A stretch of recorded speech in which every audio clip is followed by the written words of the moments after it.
But when you're experienced as soon as Dalglish, you know when to get drunk, you know when to do what you want. I said for Liverpool, we allow them to just do what I'm glad you said that, because I tried to make a point maybe clumsily a year or two ago in tuning on a programme, and you disagreed with me, that if you put Matt Manaman, Redknapp... You said Robbie Fowler. Robbie Fowler.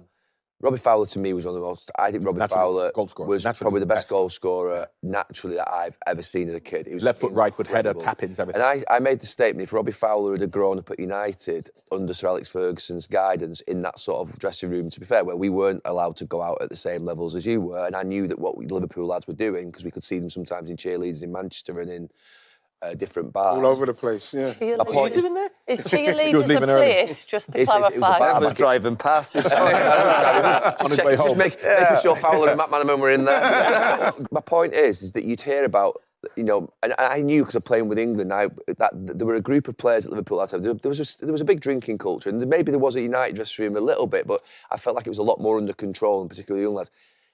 Am I right to say that if Robbie had been in that Alex Ferguson dressing room, he would have been sort of like at 300 goals in the Premier League and he'd been completely different? I think he would have been. I think so. As much as you say it was controlled by Fergie. Because listen, I know Rob.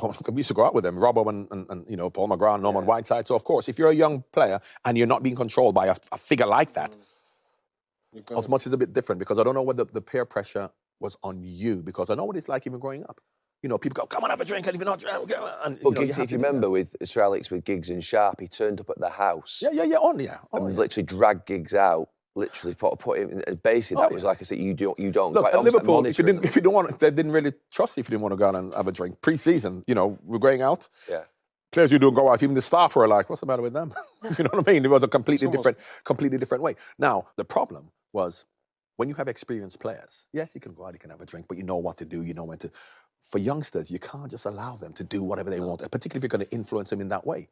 And at Liverpool, the Liverpool way was you do whatever you want. The difference is that I remember even after Christmas parties, even after a night out, when you came into training, you couldn't not train better than everybody else. As much as, you know, you could be sick behind the thing because you had a drink, you couldn't then all of a sudden not turn up and train. But we know the influence of alcohol now, don't we, on performance more than we did then. Yes, but back then everybody was doing it. No, but I genuinely think in that first 4 or 5, 6 years that we came into the team and we were winning, I genuinely believe, obviously there was a talent, obviously, and we had good players, but I genuinely believe there was a fitness thing. Absolutely. That other clubs were still carrying on drinking, and who weren't quite at that level. But then who took it further was Wenger. When Wenger came. Look what Wenger did with Tony Allen and people like that. So therefore, the point I was making, and that's a bit later, when I was at Liverpool, and even, say, 3 or 4 years earlier, the reason Liverpool were the best were because, okay, good footballers, but everybody was doing that. Yeah. Now, once one team stopped doing it, they would have an advantage. That's what happened to Arsenal. Yeah, I agree. So as much as you say the effects alcohol has on your performances, because everybody was doing it, you know, everybody was at the same level. Once one team stops doing it, they're going to go ahead.